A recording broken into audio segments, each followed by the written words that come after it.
Hi friends, చూడండి నిన్న day 1 అయిపోయింది కదా ఊష్మాలు వరకు. నెక్స్ట్ ఈరోజు డిస్కస్ చేసేది వర్ణోత్పత్తి స్థానాలు. ఓకేనా?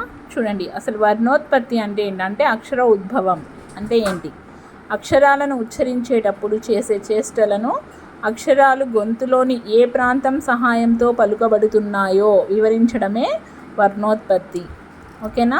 మనం ఉచ్చరించేటప్పుడు ఆ అక్షరాలు మన గొంతులోని ఏ ప్రాంతం సహాయంతో పలుకబడుతున్నాయి అని వివరించడమే వర్ణోత్పత్తి.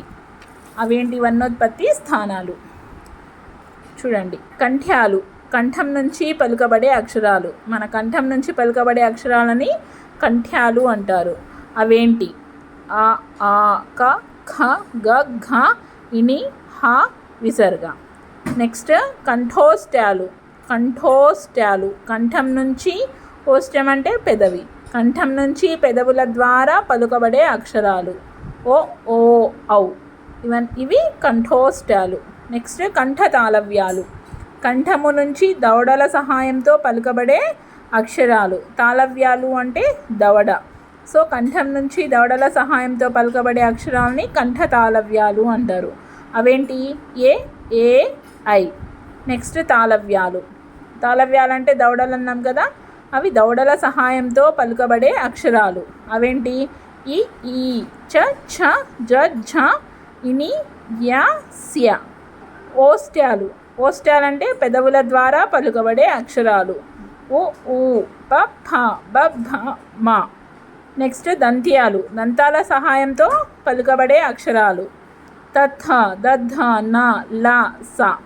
నెక్స్ట్ దంతోష్ట్యం, దంతము, ఓష్ట్యం అంటే పెదవులు, దంతాల నుంచి పెదవుల ద్వారా పలుకబడే అక్షరం. అదేంటి? వ. నెక్స్ట్ మూర్ధన్యాలు, తల నుంచి పుట్టి నాలుక సహాయంతో పలుకబడే అక్షరాలు. రు, రు, ట, ఠ, డ, ఢ, ణ, ర, ష. వీటిని మూర్ధన్యాలు అంటారు. నెక్స్ట్ అనునాసికాలు, ముక్కు సహాయంతో పలుకబడే అక్షరాలు. ఇని, అణ, న, మ.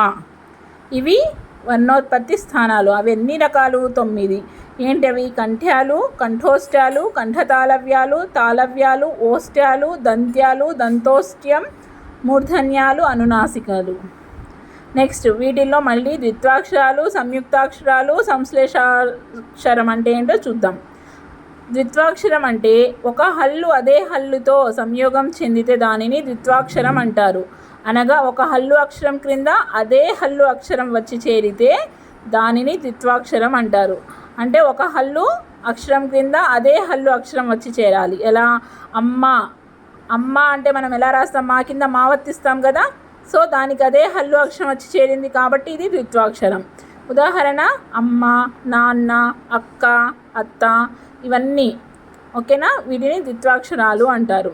నెక్స్ట్ సంయుక్తాక్షరం, ఒక హల్లు వేరొక హల్లుతో సంయోగం చెందితే దానిని సంయుక్తాక్షరం అంటారు. అనగా ఒక హల్లు అక్షరం కింద మరో హల్లు అక్షరం చేరితే అది సంయుక్తాక్షరం. అంటే ఒక హల్లు కింద దానంతటా అది కాకుండా వేరే హల్లు రావాలి. స్వప్న, సా కింద వావత్తుంది అంటే వేరే హల్లు వచ్చింది కదా, పా కింద నావత్తు. సో స్వప్న, పద్మ, ఇవన్నీ సంయుక్తాక్షరాలు. నెక్స్ట్ సంశ్లేషాక్షరం అంటే ఒక హల్లు క్రింద 2 మల్లులు ఒత్తుగా చేరితే దానిని సంశ్లేషాక్షరములు అంటారు.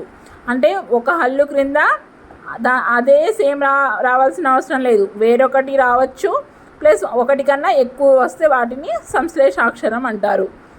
ఎగ్జాంపుల్ స్త్రీ, వస్త్రము, అణ్వస్త్రము. ఓకేనా? నెక్స్ట్ పొల్లక్షరములు, మనం ఏదన్నా ఒక పదం ఇచ్చి దాన్ని విడగొట్టి దాంట్లో ఎన్ని అక్షరాలు ఉన్నాయి అని అడిగినప్పుడు మనకి జస్ట్ ఒక ఎగ్జాంపుల్ చూడండి. కా అనేది ఎలా రాయొచ్చు అంటే క్ ప్లస్ ఆ. కాలో క్ ఒక హల్లుంది, ఆ అచ్చుంది, సో అది కాగా ఏర్పడింది. అంటే ఇవి అక్షరములకు మూల రూపము. ఇవి స్వయం ప్రతిపత్తి లేని అక్షరాలు. పొల్లు అక్షరానికి అచ్చులు కలిస్తే గుణింతం ఏర్పడుతుంది. కా ఎలా రాయొచ్చు? క్ ప్లస్ ఆ, కా. ఓకేనా? Thank you.